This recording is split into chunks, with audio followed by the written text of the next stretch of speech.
오늘 지난주 말씀에 이어서 갑니다. 우리 지난주 말씀의 제목이 여호와의 손이 짧으냐라는 말씀이었습니다. 그 말씀의 두 번째 시간으로 이어갑니다. 아마 이 말씀이 다음번까지 해서 세 번에 아마 나누어질 거로 그렇게 생각이 됩니다. 오늘 슬기로운 광야 생활 쉬운 두 번째, 그리고 민수기 강해로는 34번째 시간입니다.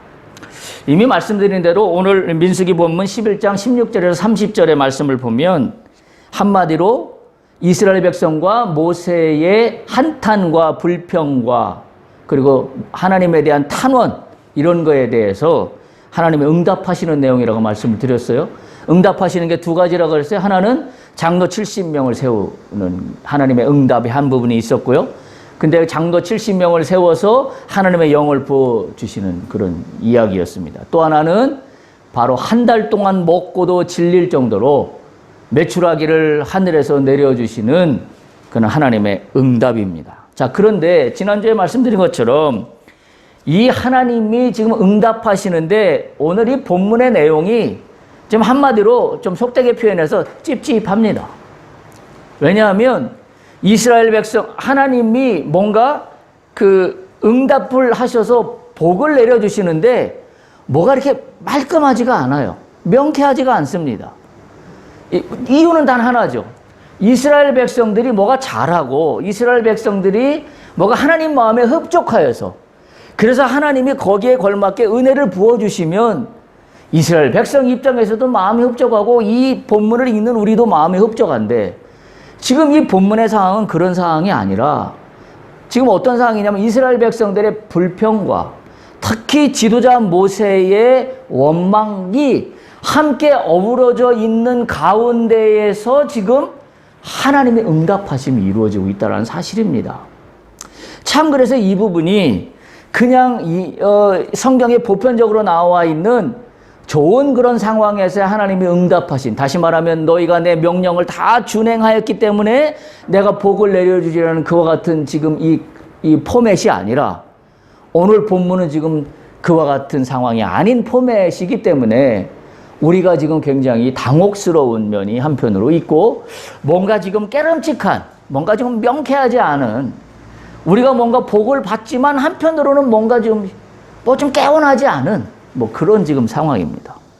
그래서 지난번에 말씀을 드린 것처럼 이 본문, 민수기 11장 16절에서 30절은 기본적인 배경이 이스라엘의 불평과 원망의 배경을 두고 있는 가운데서 하나님의 응답이기 때문에 이 문제를 푸는 키는 어디에 있다고 그랬죠? 몇 절에 있다고 그랬죠? 20 몇 절이죠? 23절입니다. 23절 뭐 했었죠? 여호와의 손이 짧으냐. 여호와의 손이 짧으냐. 이 얘기는 한마디로 얘기하면 뭐예요? 하나님의 마음이 지금 불편한 겁니다. 하나님의 마음이 지금 이렇게 맑음이 아니에요. 지금 이스라엘 백성들이 계속 불신한 가운데 있으면서도 지금 하나님께서 응답하시는 이 상황 속에 하나님의 마음이 뭐냐면, 내 손이 그렇게 짧더냐? 너희들이 생각하기에 내 손이 그렇게 짧은 적이 한 번이나 있었더냐? 라고 하는 그와 같은 뉘앙스가 지금 본문 전체를 꿰뚫고 있기 때문에 그렇습니다. 그러면서 제가 말씀드린 것은 지난번에 장로 70인을 세우는 장면을 오늘 이어서 갈 텐데요. 이 장로 70인을 세우는 장면의 말씀이 두 개로 나눠져 있다고 말씀드렸어요. 그냥 장로 70인을 다 불러 모으라. 그리고 나서 장로에게 영을 부어주시는 그 기사가 지금 16, 17절에 있고 나서 그 다음부터는 24절부터 다시 이 이야기가 진행되고 18절부터 23절까지는 고기를 주시는 내용이 중간에 삽입되어 있어서 이게 지금 분리되어 있다는 사실을 말씀드린 바가 있습니다. 결국 장로 70인을 세우는 이 이야기 가운데 이 내용을 분리해서 가운데 메추라기 사건을 집어넣으면서 핵심 키워드인 여호와의 손이 짧으냐라는 걸 집어넣은 이유는, 다시 말하면 거꾸로 얘기하면 여호와의 손이 짧으냐라는 관점으로 장로 70인을 세우는 이와 같은 이야기를 해석해 보면 우리는 그렇게 해석이 가능합니다. 이는 단순히 장로 70인을 세웠다는 이야기가 아니라 장로 70명이나 되는 사람을 모세는 생각하지 못했지만 하나님이 모세의 리더십으로 이 사람들을 붙여주셨다는 사실이에요. 그런데도 놀라운 사실은 무엇이냐면 하나님이 이 장로들에게 다 일일이 하나님의 영을 부어주셨다라고 성경은 기록하고 있습니다. 하나님의 영을 부어주셨다라는 말은 성령의 역사입니다. 성령의 역사는 어떤 역사인가요? 한마디로 성령의 역사는 분열의 역사입니까? 하나 되게 하는 역사입니까? 하나 되게 하는 역사가 성령의 역사예요. 그러면 오늘 여호와의 손이 짧으냐라는 관점으로 이 장로를 세우는 이 기사를 해석해 보면 단지 장로 70인을 세워서 영을 부으셨다는 말이 아니라 장로 70인의 각각의 이 경험이 있는 많은 사람들을 어떻게 했다? 하나로 만드셨다. 하나님의 영으로 하나로 만드셨다. 이게 여호와의 손이 짧지 않다라는 증거예요. 만일 인간적인 관점에서 장로 70인의 엘더들을 세웠으면 아마 배가 산으로 갈지도 몰라요. 왜냐하면 각자가 갖고 있는 경험과 판단과 지혜와 지식이 그래도 그 민족 중에서는 가장 지도자급으로 탁월한 사람들이기 때문에 이들의 의견을 모세가 어떻게 거절하겠습니까? 그런데 놀라운 사실은 하나님의 영이 이 장로 70명에게 아니 어쩌면 나오지도 않은 2명의 엘닷과 메닷이라는 두 장로에게까지 직접 하나님이 찾아가셔서 그들에게 영을 부어주심으로 말미암아 그들의 영이 하나가 되어 모세의 리더십에 방해가 되지 않도록 세우셨다는 사실이에요. 이게 여호와의 손이 짧으냐라는 걸로 해석해야 된 이유예요. 정말 놀라운 사실입니다. 여호와의 손은 우리 인간이 세우는 사람의 리더십하고는 다른 겁니다. 여호와의 손이 세우면 여호와께서 세우시면 70명이 아니라 7,000명의 사람들을 세운다 할지라도 그들을 통하여 그들의 공동체 속에서의 리더십은 확고하게 됩니다. 그러나 여호와의 영이 떠나간 상태에서 리더십이 세워진다면 그것은 70명이 아니라 7명을 세울지라도 그 공동체는 분열하게 되어 있습니다. 그게 우리가 살고 있는 인생의 이야기이기도 합니다. 그렇죠? 국가도 마찬가지고 한 기업체도 마찬가지고 한 교회도 마찬가지고 어느 공동체에도 마찬가지예요. 특별히 우리가 가슴 아픈 것 중에 하나는 많은 교회들이 찢어지고 쪼개지고 분열합니다. 그 이유가 뭐예요? 이유는 단 하나예요. 영이 하나로 묶여지지 않기 때문이에요. 어떤 영으로 묶여지지 않은 거예요? 하나님의 영이에요. 이게 핵심입니다. 교회를 리더해가는 리더십들이 자신의 뜻으로 소위 말하는 자신의 영적인 판단으로 뭔가를 하나로 세우려고 한다면 교회는 된다 안 된다? 안 되는 겁니다. 안 되는 거예요. 그래서 교회는 목사의 영도 중요한 게 아니고 어떤 수석 장로님의 영도 중요한 게 아니고 어떤 특정한 사람의 영도 중요한 게 아니고 뭐가 중요하다? 하나님의 영이 목사부터 시작하여 모든 교회의 리더십들과 그리고 성도 한 사람 한 사람에 이르기까지 하나님의 영이 임할 때 그 교회는 건강하게 되는 겁니다. 그 교회가 비로소 교회답게 되는 겁니다. 마찬가지로 오늘 우리가 살고 있는 이 국가도 또는 우리가 살고 있는 그 어떤 특별한 조직도 다 마찬가지 원리입니다. 조직이 살고 국가가 살고 사회가 살기 위해서는 한 가지밖에 없어요. 더군다나 오늘날 현대를 한번 생각해 보십시오. 얼마나 많은 다양한 사람들의 목소리가 있습니까? 그 다양한 사람들의 목소리는 오늘날 인권이라는 이름으로 또는 소수 인권을 존중한다는 이름으로 정말 본물 터지듯이 터져나오고 있는 것이 오늘날 현대사회의 특징이라면 특징입니다. 소수 인권이 중요하지 않다는 말이 아닙니다. 여러분 잘 들어야 합니다. 소수 인권도 다수의 인권도 또는 소외된 사람도 또는 주류에 있다고 여겨지는 사람도 모두가 하나로 묶어져야 될 시점에 놓여 있습니다. 특별히 지금 우리는 전 세계가 코로나 바이러스로 말미암아 온 국민과 온 인류가 그리고 온 국가가 찢어질 대로 찢어지고 나눠질 대로 나눠지고 어느 국가 하나 대통령이나 수상이 강력한 리더십을 가지고 국가를 세워나가는 국가가 지금 현대 이 글로벌 사회 속에 한 나라도 없습니다. 왜 그럴까요? 목소리가 다양해져서? 현대로 발달되어서? 아니에요. 온 인류가 겪고 있는 문제점 중에 하나는 하나님을 잃어버렸기 때문입니다. 하나님의 영의 그 소중함을 잊고 살기 때문입니다. 가장 대표적인 나라가 미국입니다. 영국입니다. 기독교가 시작되었던 나라들입니다. 종교개혁이 일어났던 유럽입니다.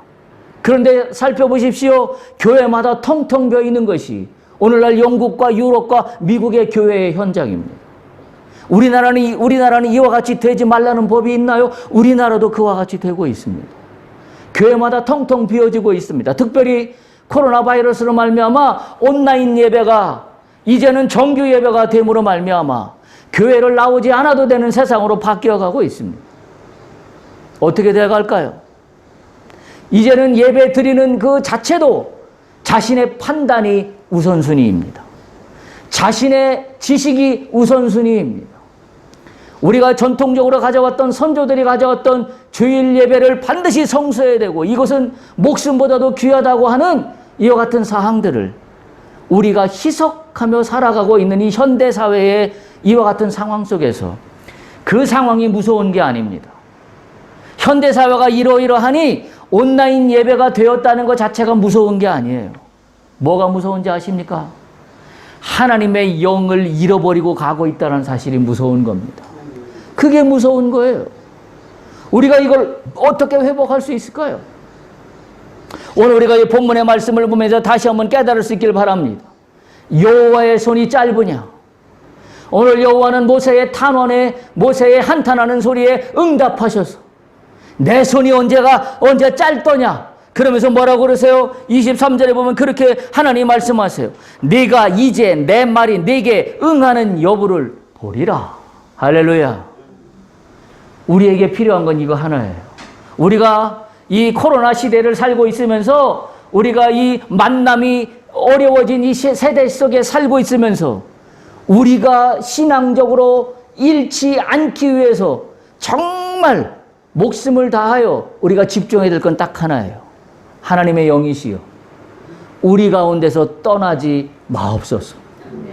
하나님의 영이시여 우리를 불쌍히 여기셔서 우리가 비록 이 시대적인 상황은 어렵고 만날 수 없는 예배를 마음껏 드릴 수 없는 세상 속에 살고 있지만 주의 영을 내가 잃지 않도록 내 믿음이 잃지 않도록 주여 나를 붙잡아 주옵소서.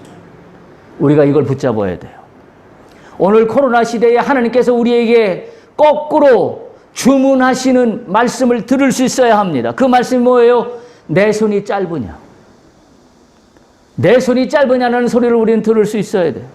그 소리를 들으면서 우리가 마음 한편 속에 오늘 다시 한번 다짐해야 될 것은 주여 주님의 영이 내 안에 떠나지 않게 하옵소서.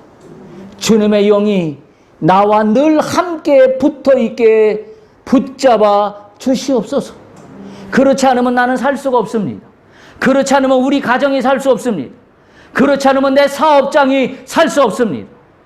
우리가 다시 한번 더욱더 하나님의 영을 사모하는 그와 같은 믿음의 자리로 우리가 다시 한번 결단하며 나아가야 되는 이 상황이 바로 이 코로나 시대라는 사실을 우리가 다시 한번 깨달을 수 있어야 합니다.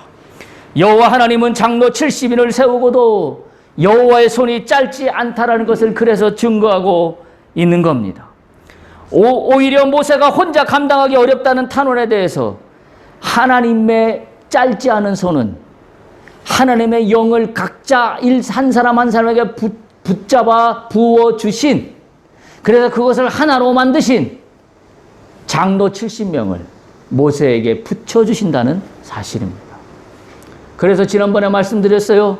우리가 어려울 때마다 기도할 것 중에 하나는 주여 하나님의 영이 임한 사람을 붙여주옵소서. 하나님의 영이 부으신 그 어떤 사람을 나에게 붙여주시옵소서. 그래서 이 시대를 살아가면서 나 혼자 감당하기가 어렵다면 하나님이 세운 사람과 함께 동행하며 동역하며 이 문제들을 풀어갈 수 있도록 사람들을 붙여 주시옵소서. 우리는 그런 기도를 해야 되는 겁니다. 오늘 21세기를 살아가며 한국교회는 위기라고 말합니다. 한국교회가 위기인 이유는 교인 숫자가 줄어서가 아닙니다. 교회 숫자가 줄어서가 아닙니다. 한국교회가 위기인 이유는 하나님의 영을 사모하는 성도들이 줄어들었기 때문입니다. 우리는 이 사실에 가슴을 통회하며 회개해야 합니다. 저도 그 한 사람일 수 없다라는 믿음의 고백이 오늘 우리 가슴속에 타올라야 합니다. 그래서 어떻게 돼요? 주여, 하나님의 영이 내 속에서 떠나가지 않게 하시옵소서. 나도 그 어떤 한 사람 한 사람처럼 여호와의 영이 떠난 그 한 사람이 되지 않기를 소망하나이다. 소망하나이다. 여러분, 하나님께서 창세기에 소돔과 고모라를 멸망하실 때에 아브라함과 나눴던 대화를 우리는 잘 기억합니다. 의인 한 사람이 없어서입니다. 의인 한 사람이 없어서예요. 마지막 끝까지 의인 한 사람이 없었기 때문에 하나님은 소돔과 고모라를 멸망할 수밖에 없다라고 말씀하셨어요. 오늘 이 시대 속에 우리에게 있는 건 뭡니까? 의인 한 사람입니다. 그 의인은 어떤 사람이에요? 의로운 행위를 해서, 의로운 종교적인 일을 해서, 의로운 종교적인 어떤 선교라는 이름으로 자기 뜻을 펼쳐나가기 위해서 하나님 사업이라고 떠벌린 일을 해서가 아닙니다.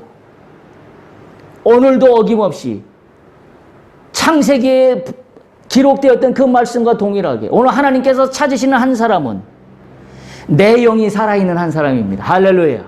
하나님의 영이 살아있는 한 사람을 하나님은 오늘도 찾고 계시다는 사실을 우리가 기억해야 됩니다. 그렇다면 오늘날 하나님은 어떤 교회를 찾고 있을까요? 하나님의 영이 임한 교회를 찾고 있을 겁니다. 그런 교회가 우리 교회가 되길 소망합니다. 그런 교회가 우리의 공동체가 되길 소망합니다. 그래서 우리 그렇게 기도해야 됩니다. 우리의 이 작은 공동체가 교회로 성장해 나간다라고 한다면 하나님의 영이 임한 공동체가 되게 축복하여 주시옵소서. 그럴 때만에 비로소 하나님의 영이 역사하는 교회가 될 걸로 믿습니다. 우리는 그와 같은 기도와 그와 같은 문제의식과 그와 같은 믿음으로 나가야 될 줄로 믿습니다. 그러면서 제가 지난주에 숙제를 드렸습니다. 기억하시나요? 숙제는 아주 간단한 겁니다. 24절 다시 한번 볼까요? 24절. 자, 24절 한번 읽어보겠습니다. 모세가 나가서 여호와의 말씀을 백성에게 알리고 백성의 장로 70인을 모아 장막에 둘러 세웠다라는 게 24절입니다. 자, 그리고 또 한 가지 살펴본 건 29절이었습니다. 자, 29절 읽습니다. 모세가 그에게 이르되 네가 나를 두고 시기하느냐? 여호와께서 그의 영을 그의 모든 백성에게 주사 다 선지자가 되게 하시기를 원하노라. 다시 말하면 장로 70에게 영을 부어주셨고 2명은 나오지도 않았는데 메닷과 엘닷이라는 장로에게 하나님이 직접 그 진영으로 찾아가서 영을 부어주시니까 지금 이 상황에 모세의 이 공동체 속에 시기가 생겼습니다. 어떤 한 소년이 달려와서 이야기합니다. 엘닷과 메닷이라는 사람이 명령에 불복종하여 회막에 나오지도 않았는데 하나님께서 그들에게 영을 부어주셨는데 그것도 모자라. 이들이 지금 그들 진영에서 예언을 하고 있습니다. 그게 지금 27절 이야기예요.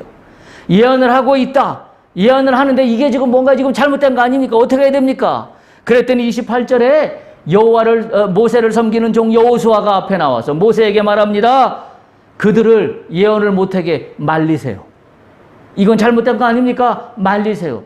그랬더니 29절에 모세가 한 이야기예요. 네가 나를 두고 시기하느냐? 여호와께서 그의 영을 그의 모든 백성에게 주사 다 선지자가 되게 하시기를 원하시는데 나도 그렇게 원하는데 뭐가 잘못됐느냐? 자, 24절과 29절 어떤 게 핵심일까요? 29절 다 만장일치입니까? 24절과 29절 둘 중에 여호와의 손이 짧으냐? 라는 관점으로 제가 해석하는 저의 생각은 24절입니다. 24절의 핵심입니다. 그 말씀을 제가 드리도록 하겠습니다. 모세의 관대함에 초점이 있는 게 아닙니다. 성경을 보세요. 성경은 인간의 겸손과 인간의 관대함에 항상 초점이 있지 않습니다. 성경은 어디에 초점이 있어요? 하나님입니다. 하나님 편입니다. 우리가 성경을 읽을 때 우리가 항상 제일 우선순위에 둬야 되는 것은 하나님 편에서 성경을 읽어야 합니다. 그래야 오해가 없습니다. 다시 말하면 24절은 뭘 이야기하고 있냐면 순종입니다. 모세는 여호와께서 장로 70 지도자 될 만한 사람을 회막 앞으로 데려오라라고 한 하나님의 명령에, 그게 16절 17절에 나온 말씀이죠. 거기에 모세는 24절에 그들을 불러 모아서 회막 앞에 세워서 하나님 앞에 지금 이들을 드러내 보이고 있는 겁니다. 하나님 편에서 보면 이게 더 소중한 겁니다. 하나님 말씀에 순종했기 때문입니다. 여러분, 우리가 잘 알다시피 이스라엘 초대 왕 사울의 문제점이 뭐예요? 사울이 잘못한 게 여러 가지가 많아요. 근데 사울이 결정적으로 하나님의 마음을 돌리게 만든 결정적인 사건은 뭐예요? 하나님 말씀에 순종하지 않은 거예요. 순종하지 않은 겁니다. 사울이 백성들을 잘 통치하였다? 백성들을 잘 통치하지 못했다? 사울이 율법을 잘 준행했다? 율법을 잘 준행하지 아니하였다? 그와 같은 어떤 이분법적인 걸로만 성경은 해석하고 있지 않아요. 성경이 사울이 잘못한 걸 해석하고 있는 오로지 하나의 관점은 순종하지 않은 겁니다. 여호와의 말씀에 순종하지 않은 거예요. 여러분, 거꾸로 생각해 보세요. 다윗은 일평생 잘하고만 살았나요? 다윗은 잘못한 게 얼마나 많습니까? 그 다윗의 결정적인 실수 중에 실수는 밧세바를 범한 겁니다. 그것도 유부녀를. 그것도 자신의 싸움터에, 전쟁터에 나간 우리아라고 하는 그 종의 아내야. 그 군사의 아내야. 근데 그 군인을 속이면서까지 일을 벌리는 게 다윗이에요. 얼마나 추접합니까? 얼마나 추악합니까? 근데 왜 다윗은 하나님이 하실 때, 하나님이 말씀하실 때 역대기서나 열왕기서를 보면 각 왕들이, 수없는 이스라엘 왕조들의 왕들이 나와요. 그 왕들을 평가하는 단 한마디 기준이 있어요. 그게 뭐예요? 이 왕은 다윗의 길로 행했더라. 이 왕은 다윗의 길로 행하지 아니하였더라. 이게 기준이에요. 그러면 다윗의 길로 행한 것과 다윗의 길로 행하지 않은 기준의 핵심은 뭐예요? 순종입니다. 순종이에요. 다윗은 잘못을 저질렀지만 그 다윗의 전체 인생을 놓고 봤을 때 하나님 말씀에 순종하는 그 큰 그림에서는 벗어난 적이 없다라는 사실이에요. 왜? 인간이 완전할 수는 없잖아요. 인간이 완전할 수는 없잖아요. 그 점을 우리가 바라봐야 돼요. 그런 관점에서 오늘 본문을 본다면 오늘 본문도 모세는 불신앙 가운데 있었어요. 백성들이 불평하는 그 말을 듣고 모세도 마음이 불편하여서 하나님 앞에 대들었습니다. 단언했습니다. 항변했습니다. 그런데 문제는 뭐예요? 모세가 항변한 가운데 있지만 모세는 여전히 하나님 말씀에 순종하는 가운데 서 있다. 할렐루야. 이게 핵심이에요. 이게 핵심이에요. 우리도 인생을 살아가면서 때로는 하나님 앞에 대들 수도 있어요. 때로는 하나님 왜 이러시냐고 불신앙 가운데 놓일 수도 있습니다. 그러나 우리가 잊지 말아야 될 핵심이 뭐냐? 하나님 앞에 순종함을 우리는 늘 잊지 않아야 돼요. 아니, 설령 그 영역 밖으로 벗어났다 할지라도 빨리 회개하고 순종함 안으로 돌이켜 들어와야 합니다. 이게 핵심이에요. 오늘 모세가, 제가 볼 때 모세의 위대함은 어디에 있냐면 모세도 여러 가지 연약함과 여러 가지의 불신앙의 가운데 있었음에도 불구하고 모세는 하나님의 명령에 순종한 가운데 여전히 그 밑바탕이 놓여 있었다라는 사실입니다. 여러분 생각해 보세요. 24절이 없으면, 24절에 모세가 장로들을 불러서 회막 앞에 모이는 모세의 이 순종함이 없었으면 29절부터 나타나고 있는, 아니 24절부터 나타나고 있는 장막에 모인 장로들에게 하나님의 영을 부어주시는 일이 일어날 수 있었을까요? 없었습니다. 없었어요. 모세의 순종함이 있었기 때문에 하나님께서는 하나님의 영을 장로 한 사람 한 사람에게 부어주셨습니다. 하나님의 역사가 이런 거예요. 하나님의 역사는 영이 부어졌다는 게 중요한 게 아니에요. 영이 부어지기 전에 하나님 편에서 가장 바람직하게 바라보는 것은 관점이 뭐다? 순종함이에요. 순종함.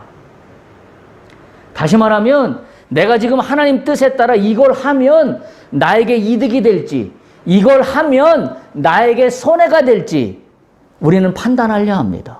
그래서 그 판단 때문에 뭘 못하나요? 그 판단 때문에 우리가 못하게 되는 건 뭐예요? 순종을 못하게 되는 거예요. 이게 신앙에서 핵심이에요.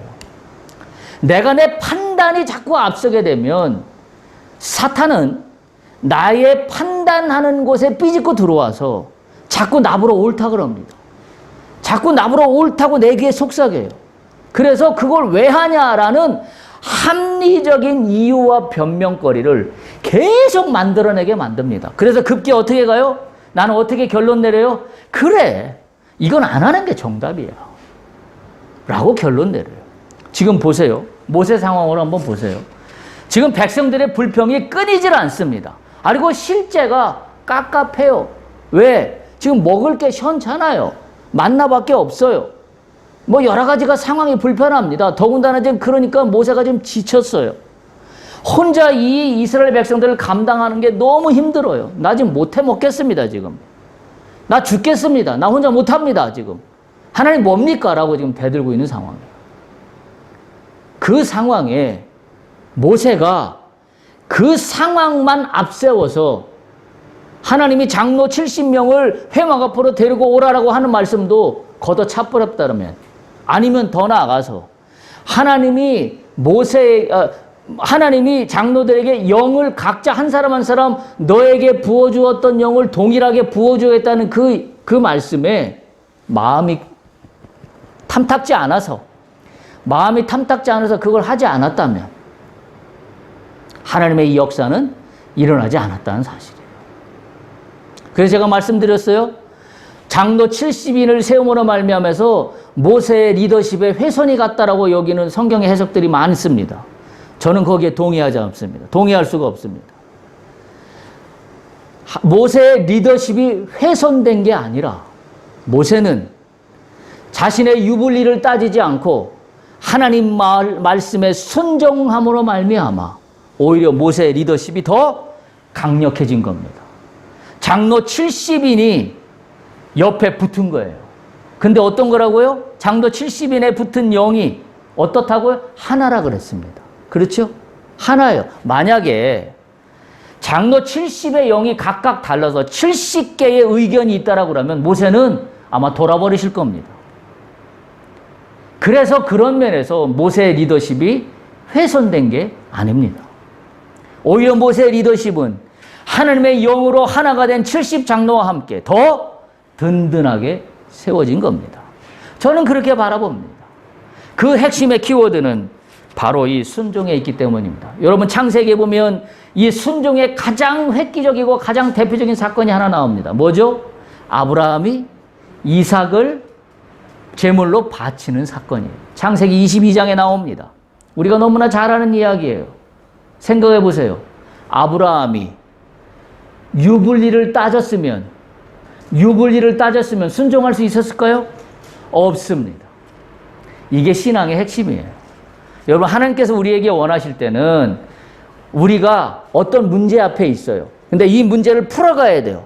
근데 이 문제를 풀 수 있는 해안이 떠오르질 않아요. 그래서 하나님이 주시는 미션이 있습니다. 메시지가 있어요. 마음에 온 성령께서 내 마음에 들어온 생각이 있어요.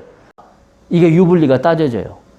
하자니 손해볼 것 같고 안 하자니 깨름직하고 그래서 자꾸 우리 속에서 어떤 쪽으로 합리화시키기 시작하냐면 안 하는 쪽으로 합리화시키기 시작합니다. 그러면 문제가 해결될까요? 해결 안 됩니다. 아브라함은 이삭을 모리아산으로 데리고 갈 때 그냥 심플했어요. 어떻게? 순종. 딱 두 글자입니다. 순종. 그냥 순종한 거예요. 그 뒤는 뭐라고 그랬어요? 아브라함이 여호와 이레라 그랬습니다. 여호와께서 준비하시리라.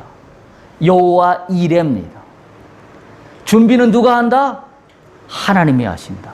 우리 생각은 준비는 누가 한다? 내가 한다. 그러니까 어떻게 돼요? 유불리 따져가지고 이건 하고 이건 안 하고, 하나님은 뭘 더 중요하게 하신다? 준비는 내가 할 테니 너는 어떻게만 해라? 순종해라. 이게 진리예요. 이게 성경이 흘러가고 있는 진리의 말씀이라는 사실입니다. 복이 무엇이냐? 순종하는 게 복입니다. 우리가 잘 기억해야 됩니다. 믿는 자에게 진정한 복은 유불리를 따지기 전에 일단 순종하는 겁니다. 그게 복입니다. 그게 하나님 말씀에 붙어 있는 거고, 하나님 말씀 앞에 붙어 있을 때만 순종할 수 있어요. 하나님 말씀에 붙어 있지 않으면 순종할 수 없게 됩니다. 이 진리를 우리가 반드시 깨달아야 합니다.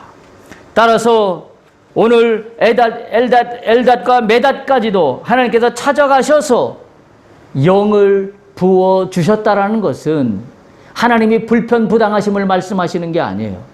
여호와의 손이 짧으냐라는 관점으로 보면 진 중에 머물러 있는 두 사람까지도 하나님이 찾아가서 그 영을 부어주심으로 장로 70을 온전히 하나로 묶어주신 거예요.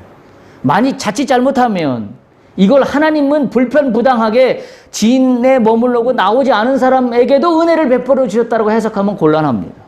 이건 그런 의미가 아니라 모세의 리더십을 세우기 위하여 회막 앞에 나오지 않은 장로 두 사람까지도 하나님은 직접 찾아가서 그들을 다 어떻게 하셨다? 하나로 묶으셨다. 할렐루야. 그래서 하나님이 이들에게 영을 부으신 거예요. 그래서 이들의 영이 부어져서 예언하는 것이 잘못된 것이 아니라는 겁니다. 그런데 이 사실을 모르는 여호수아는 지금 모세에게 뭐라고 얘기해요? 말리라고 이야기합니다. 예언하지 못하게 하라고 이야기합니다. 그런데 모세는 놀랍게도 이런 이야기를 하고 있는 겁니다. 29절에 보면 뭐라고 이야기했지요? 내비둬라. 네가 나를 두고 시기하느냐? 그렇죠? 나를 두고 시기하느냐? 여호와께서 그의 영을 그의 모든 백성에게 주사 다 선지자가 되게 하시기를 원하노라. 그리고 보세요. 30절 보세요. 이렇게 해피엔딩으로 끝납니다. 모세와 이스라엘 장로들이 진중으로 돌아왔더라. 이 이야기는 뭐예요? 진중으로 돌아왔다는 얘기는 이제부터 이스라엘 현재의 광야에서의 공동체는 모세와 아울러 모세를 돕는 장로 70인들과 함께 리더십이 세워졌음을 이야기하고 있는 겁니다. 하나님은 이렇게 일하십니다. 하나님의 손이 짧으냐? 짧지 않습니다. 누가 손이 짧을 뿐이에요? 우리의 손이 짧을 뿐입니다. 우리의 손이 짧은 이유가 있어요. 우리의 손이 하나님의 손에 미치지 못하는 건 당연하지만 우리의 손이 늘 짧아서 짧은 것만이 문제가 아니라 짧기 때문에 늘 불신앙 가운데 허덕이는 이유가 하나 있어요. 그 이유가 뭐예요? 오늘 말씀해 보면 순종하지 않기 때문이에요. 순종이 늘 내 신앙의 밑바탕에 깔려있지 않기 때문입니다. 다시 한번 말씀드려, 우리는 불평할 수도 있습니다. 우리는 시기와 질투할 수도 있어요. 왜? 완전한 인간이 아니기 때문에. 모세도 그랬고요. 아담도 그랬고요. 아브라함도 그랬고요. 다윗도 그랬고요. 다 그랬습니다. 그런데 결정적인 건 순종함을 바탕에 잃어버리지 않아야 합니다. 그게 믿는 자입니다. 진정한 믿음은, 진정한 진실된 믿는 자는 순종함이 있는 자예요. 그래서 사무엘상 15장 22절에 보면 우리가 너무나 잘 아는 말씀이 나옵니다. 뭐라고 했어요? 순종이 뭐보다 낫고? 제사보다 낫고. 할렐루야예요. 예배 드리는 것보다 순종함이 낫다. 또 그 다음에 뭐 하는 것이 숫양의 기름보다 낫다. 숫양의 기름은 제사 드리기 위해서, 번제 드리기 위해서 드리는 게 기름이에요. 무엇이 숫양의 기름보다 낫다? 듣는 것이. 뭘 이야기하나요? 한마디로 순종입니다. 하나님 말씀을 듣고 순종하는 겁니다. 그게 바탕에 깔려 있어야 함을 분명하게 이야기하고 있습니다. 우리가 이게 있으면 말씀드린 대로 여호와의 섭리, 하나님의 섭리를 우리는 바라보며 불편부당하게 여기는 모든 것들을 내가 수용할 수 있습니다. 지금 당장 내가 뭔가 불합리하게 여겨지는 것들이 있다 할지라도 하나님의 섭리 가운데서 이루어지고 있는 일이라고 한다면 나는 그것을 받아들일 수 있다라는 이야기입니다. 오히려 우리에게 필요한 것은, 따라서 우리는 갈라디아서 6장 7절에서 9절에 읽었던 말씀을 다시 한번 새겨볼 수 있기를 바랍니다. 스스로 속이지 말라. 우리는 순종함에 대해서 스스로 속이지 않아야 합니다. 사탄이에게 넘어가지 않아야 됩니다. 갈라디아서 6장 7절을 보면 이렇게 이어갑니다. 스스로 속이지 말라. 하나님은 업신여김을 받지 아니하시나니 사람이 무엇으로 심든지 그대로 거두리라. 우리는 무엇으로 심어야 합니까? 순종함입니다. 오늘 모세에게 보여줬던 것처럼 우리가 광야길을 살아가면서 여러 가지로 어렵고 해결해야 될 문제들이 산적해 있지만 그것을 해결하는 문제를 풀어가는 방식에 있어서 유볼리를 따져서 이걸 할고 이걸 하지 말고가 아니라 여호와의 말씀에 순종함이 먼저로 나가면 사람이 무엇으로 심든지 그대로 거두리라. 순종함으로 나가면 그 다음은 누가 다 푸신다? 문제를 하나님이 푸신다. 할렐루야. 이게 비밀이에요. 우리는 근데 우리는 문제를 푸는 방법까지도 내가 하려고 해서 문제가 오히려 어떻게 돼? 풀어지는 게 아니라 문제가 꼬여요. 문제가 얽혀요. 뒤죽박죽 돼버려요. 순서가 엉켜버려요. 그래서 더 문제를 풀기 어렵게 상황 속으로 빠뜨려버리고 말아요. 순종함으로 나가면 무엇으로 심든지 하나님께서 하셔서 그대로 거두게 되리라. 할렐루야. 그래서 갈라디아서 6장 9절에 이렇게 권면합니다. 우리가 선을 행하되 낙심하지 말지니 포기하지 아니하면 때가 이름에 거두리라. 아멘. 아멘. 여러분, 광야가 힘듭니까? 어렵습니까? 어렵습니다. 힘듭니다. 난해합니다. 어찌할 바를 모릅니다. 그러나 두려워하지 마십시오. 선을 행하되 낙심하지 말라고 성경은 권면합니다. 때가 이르되 거두리라. 우리는 뭐만 하기만 하면 돼요? 순종하기만 하면 됩니다. 오늘 다시 한번 그 말씀을 기억할 수 있길 바랍니다. 여호와의 손이 짧으냐? 여호와의 손이 짧은 게 아닙니다. 내 순종함이 없는 게 문제입니다. 여호와의 손은 결코 짧지 않다면 내가 광야에서 맞닥뜨린 그 어떤 환난과 곤란도 나는 결코 쓰러지지 않을 수 있습니다. 왜? 무엇으로 심든지 그대로 거두게 하시는 하나님의 영이 오늘 장도 70인에게 임한 것처럼 오늘 나에게도 임할 것을 믿고 있고 또 그 임한 영이 하나님의 문제 해결로 나를 초대할 것을 내가 확신하기 때문입니다. 할렐루야.